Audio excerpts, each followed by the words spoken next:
حضرت صالح علیہ السلام کس قوم کی طرف نبی مبعوث کیے گئے تھے؟ درست آپشن ہے ڈی، قوم سمود کی طرف نبی مبعوث کیے گئے تھے۔ قوم سمود کس جگہ آباد تھی؟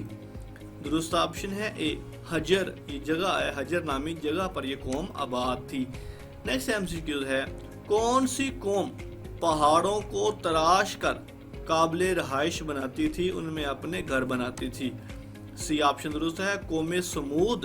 یہ اتنی طاقتور اور مضبوط قوم تھی کہ یہ پہاڑوں کو تراش کر اس میں اپنے گھر بناتی تھی۔ نیکسٹ MCQ ہے، قرآن پاک میں حضرت صالح علیہ السلام کا ذکر کتنی دفعہ آیا ہے؟ بی آپشن درست ہے، 9 دفعہ آیا ہے۔ عاد ثانیہ یا عاد اخری کس قوم کو کہا جاتا ہے؟ ڈی آپشن درست ہے، قوم صالح کو کہا جاتا ہے۔ اونٹنی کا معجزہ یہ کس پیغمبر کے ساتھ مخصوص ہے؟ اے آپشن درست ہے، حضرت صالح علیہ السلام کے ساتھ مخصوص ہے۔ ان کی قوم نے مطالبہ کیا تھا کہ سامنے پہاڑ سے ایک اونٹنی زندہ نکل آئے۔ بڑے معجزہ نکالی گئی اونٹنی کی کونچیں کس نے کاٹی تھیں؟ سی آپشن درست ہے، قدار بن سلف نے اس کی اونٹنی کی کونچیں کاٹی تھیں۔ اونٹنی کی کونچیں کاٹنے کے کتنے دن بعد قوم پر عذاب آیا تھا؟ بی آپشن درست ہے، 3 دن بعد اس قوم پر عذاب آ گیا تھا۔ قرآن مجید کی کون سی سورت حضرت ابراہیم کی طرف منسوب ہے؟ کون سے نمبر کی سورت؟ ڈی آپشن درست ہے، 14ویں سورت جو ہے سورت ابراہیم، حضرت ابراہیم کے نام کی طرف منسوب ہے۔ قرآن پاک کی کتنی سورتوں میں حضرت ابراہیم کا تذکرہ کیا گیا ہے؟ یہ آپشن درست ہے، 22 سورتوں میں نام لیا گیا ہے یا تذکرہ آیا ہے۔ قرآن پاک میں حضرت ابراہیم کا نام کتنی دفعہ آیا ہے؟ سی آپشن درست ہے، 64 دفعہ ذکر آیا ہے۔ امام الناس کس پیغمبر کا لقب ہے؟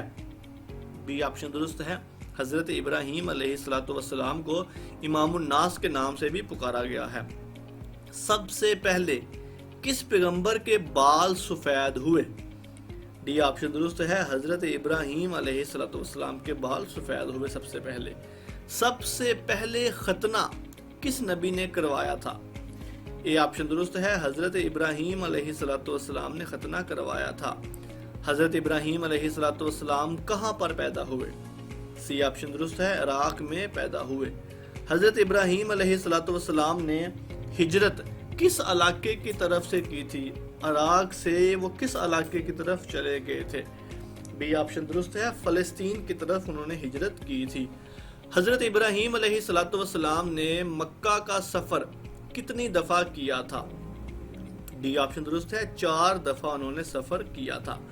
حضرت ابراہیم اور حضرت لوط علیہ السلام کا آپس میں کیا رشتہ تھا؟ یہ آپشن درست ہے، چچا بھتیجے کا۔ حضرت ابراہیم چچا تھے اور حضرت لوط ان کے بھتیجے لگتے تھے۔